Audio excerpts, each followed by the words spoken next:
하나님 말씀은 출애굽기 40장 1절부터 16절 말씀입니다. 13절부터 16절 말씀까지를 합독하고 출애굽기 40장 1절부터 16절 말씀을 보도록 하겠습니다. 자, 그러면 출애굽기 40장 13절부터 16절 말씀까지를 합독하도록 하겠습니다.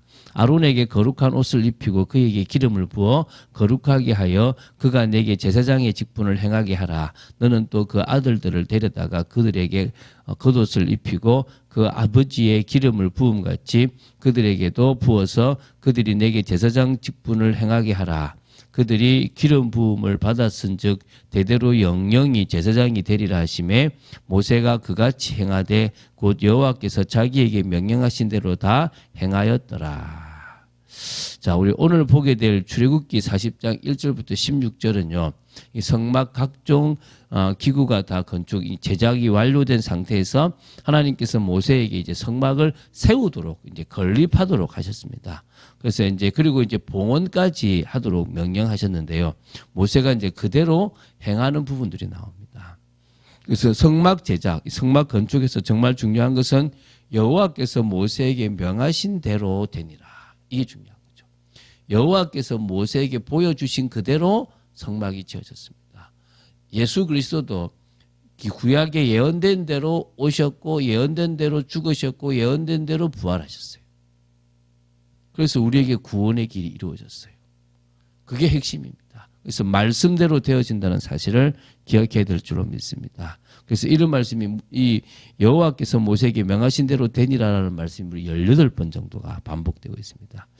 성막은 비록 인간의 손에 의해 제작 건립되었다 할지라도 그 성막은 하나님의 임재의 상징적 처소였기 때문에 성막을 건축하는 모든 진행 과정에 하나님이 간섭하셨고 인도하셨다. 이건 당연한 거겠죠. 그렇죠? 그래서 그 과정이 하나님이 하셨다라고 보시면 돼요. 성경도 그런 거예요. 사람이 썼어요. 그런데 하나님의 감동으로 이 성경에 쓰여졌고 하나님이 기획하셨기 때문에 우리는 이 성경을 하나님이 쓰셨다라고 이야기하는 겁니다.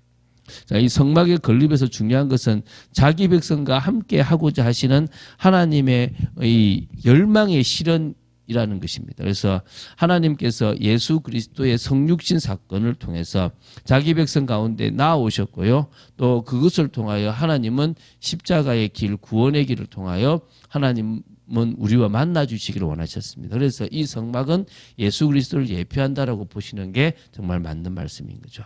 자, 우리 1절부터 2절을 먼저 보겠습니다. 하나님께서 정월 초하루에 성막을 세울 것을 지시하셨어요. 그러니까 이제 그 건립하도록 이제 있는 재료들을 가지고 이제 하라고 하신 거죠. 정월 초하루는 출애굽 후 1년이 경과한 제2년째 1월 1일을 말하는 겁니다. 그래서 여기서요.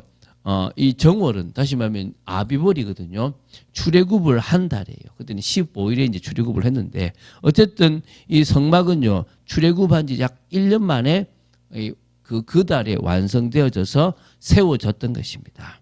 특별히 하나님께서 이 출애굽을 기념하는 첫날을 다시 이렇게 성막을 짓게 하신 것은 하나님의 그 어떤 의도와 의중이 있었다라고 봐야 되지 않겠습니까? 그렇죠? 자, 우리 3절부터 8절 말씀까지를 보도록 하겠습니다. 이제 성막을 건립하는 과정을 봅시다. 먼저 성막 본체를 이렇게 그걸 이제 세웁니다. 지성소와 성소가 있는 건물을 먼저 널판지와 기둥 위에 이제 그걸 딱 덮어서 이제 다 세웁니다. 그리고 그러니까 증거궤를 안에다가 들어놓습니다. 그리고 그 당연히 속죄소가 있겠죠. 그리고 휘장을 딱 그 앞에 딱 막습니다. 그리고 이제 개를 가리고요. 그리고 진설병상을 이쪽에 딱 들여놓고요. 그리고 거기다 떡을 딱 진설하고 오른쪽에다가 등잔대를 딱 맞은편에 놓고 불을 딱 켭니다.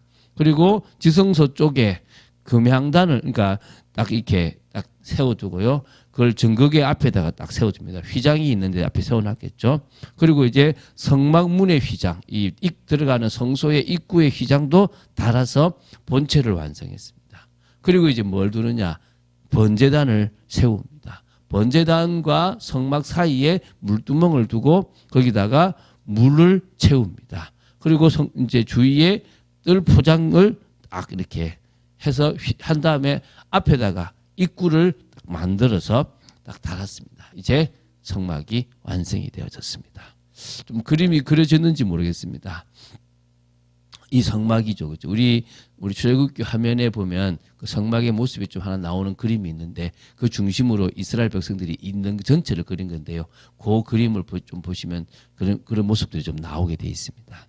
자, 이제 9절부터 11절입니다. 이제 관유를 가져다가 거룩하게 구별하게 하는 성별의식을 거행합니다. 관유는 두 가지 목적으로 제조되었습니다. 대제사장과 제사장의 임직식을 위해서 기름 부어 세우기 위해서 관유를 준비하고요. 두 번째는 이 성막의 각종 성물과 기구들의 성별의식을 위해서 사용했습니다. 그럼 지금 오늘은 이 관유를 첫 번째 뭐합니까? 이게 지금 다 거룩하게 구별하는데 관유를 쓰고요. 그리고 이제 제사장에도 붓겠죠. 자, 12절부터가 나옵니다. 12절부터 16절입니다. 먼저요. 대제사장으로서의 직분을 감당할 아론과 그리고 제사장들로서의 직분을 감당할 아들들을 회막문으로 이렇게 나아오도록 해서 씻깁니다. 물로 깨끗하게 씻기고요. 그러니까 이제 죄사함에 대한 의미가 있겠죠. 그리고 거룩한 대제사장에 오신 에봇을 입힙니다. 그리고 그에게 기름을 부어 이 관유를 붙여 거룩하게 하여 제사장 직분을 행하게 합니다. 그리고 아들들도 데려다가 똑같이 제사장의 옷을 입히고 걷으시죠, 그죠? 아론에게 기름을 부은 같이 아들에게도 기름을 부어서 제사장 직분을 행하게 합니다. 자, 한 번 기름 부었으면 영영이 제사장이 되고요. 이게 세습이었습니다. 그러니까 지금 자꾸 사람들이 목사가 제사장인 줄 알아요. 목사는 제사장이 아닙니다. 제가 말씀드렸지만 우리는 만인 제사장이에요. 누구나 이제는 목사가 필요 없이 제사장이 필요 없이 자신 속에 있는 성령을 통해서 하나님을 믿음으로 만날 수가 있어요. 그래서 우리가 다 제사장의 역할을 감당하게 되었거든요. 그러니까 목사는 뭐냐? 제사장적 직무를 감당하기도 하고 교회라는 그걸 통해서 하나님의 새로운 일을 감당하는 그런 직분이라고 보시면 돼요.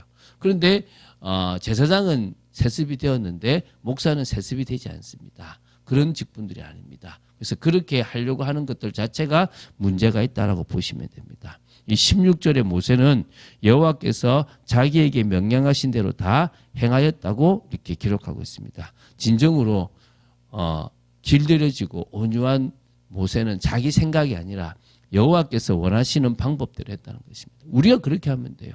우리가 주님의 말씀대로 끝까지 가면 돼요. 주님께서 우리에게 내려놓으라 하면 내려놓고 주님이 더 중요하게 생각하라면 생각하면 돼요. 이거 하라면 이거 하면 됩니다. 그래서 이 교회가 든든히 주님이 원하시는 교회로 세워져야 될 줄 믿습니다. 자, 드디어 이스라엘 백성을 위한 성막이 세워졌습니다. 그래서 이제 성막 중심의 삶이 시작된 거예요. 그들은 이게 얼마나 중요한지를 몰랐다는 거죠. 원래 창세기 1장, 2장이 하나님 중심의 삶이고 하나님 말씀 중심의 삶이지 않습니까? 그거를 이제 이 성막을 통해서 회복했다는 거예요. 우리는 지금은 이제 뭡니까? 하나님 중심, 말씀 중심, 교회 중심입니다. 이 교회는 눈에 보이는 교회가 아니라 눈에 보이지 않는 그 교회를 말해요. 그 교회를 하나님께서 우리를 통해서 세워나가시기를 너는 베드로라 이 반석 위에 내 교회를 세우겠다. 여러분이 있는 곳에서 주 예수 그리스도를 고백한다면 진정으로 주님이 원하시는 그 교회가 세워질 줄로 믿습니다. 사람이 바뀌고 변화된다는 게 쉽지 않아요. 바로 예수님을 믿어서 탁 다가오는 사람들이 있는가 반면에 니고데모나 아리마대 요셉처럼 자신이 가지고 있는 것들이 있기 때문에 좀 뒤늦게 주님께 돌아오고 또 드러내지 않고 숨어서 성향상 그렇게 또 자신의 또 위치가 있기 때문에 그러는 사람들도 있습니다. 우리는 다양한 사람들이 교회에 올 수 있는데요.